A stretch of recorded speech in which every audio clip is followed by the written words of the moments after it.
New evidence this morning backs the cybersecurity warning brought by 60 Minutes in February. Two computer experts figured out how to hack into some leading automakers' vehicles. New video shows them taking control of a Wi-Fi-equipped Jeep.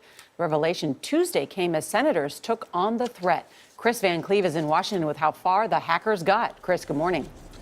Well, good morning. We know cars are getting smarter, and almost every new car on the road has some kind of wireless technology. Most of it centers around what's known as the head unit. That's the display here in the center of the dashboard. It's got your radio, your navigation system, and this one even has a Wi-Fi hotspot, and that's part of how the hackers got in the vehicle. For years, car makers have been saying you can't go from the head unit to the driver's seat. Well, it appears they were wrong. We're killing the engine right now. Actually, can't accelerate.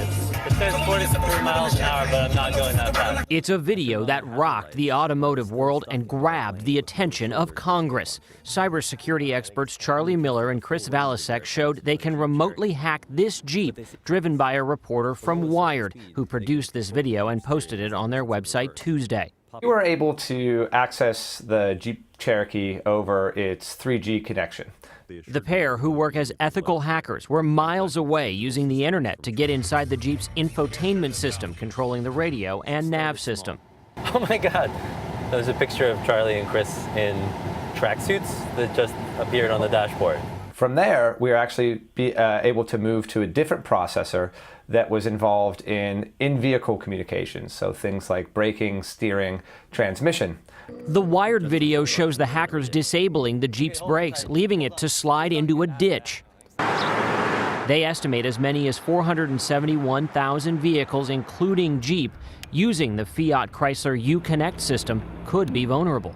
This is a huge wake-up call. CNET's Brian Cooley. We're starting to see the world's biggest game of cops and robbers play out not just in the virtual world, but now with things that weigh a couple of tons and have a trajectory.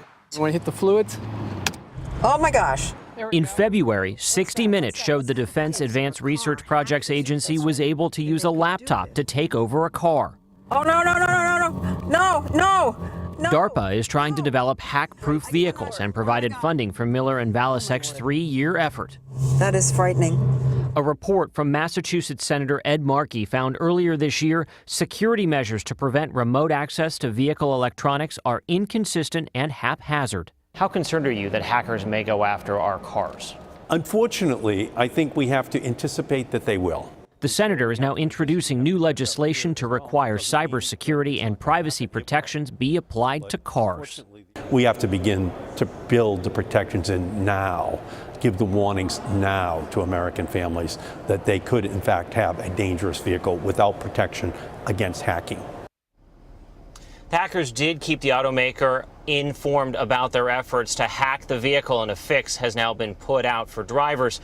In a statement to CBS this morning, Fiat Chrysler, which makes the Jeep Cherokee, says FCA has a dedicated team focused on identifying and implementing software best practices across FCA globally. Gail? All right, Chris, thank you very much. That's alarming. Can you imagine? I mean, that's the future, is having Wi-Fi in your car and all of those sorts of technologies. I wanted Wi-Fi in the car. I remember Leslie's report thinking, and being vulnerable. Yeah, more stuff to worry about.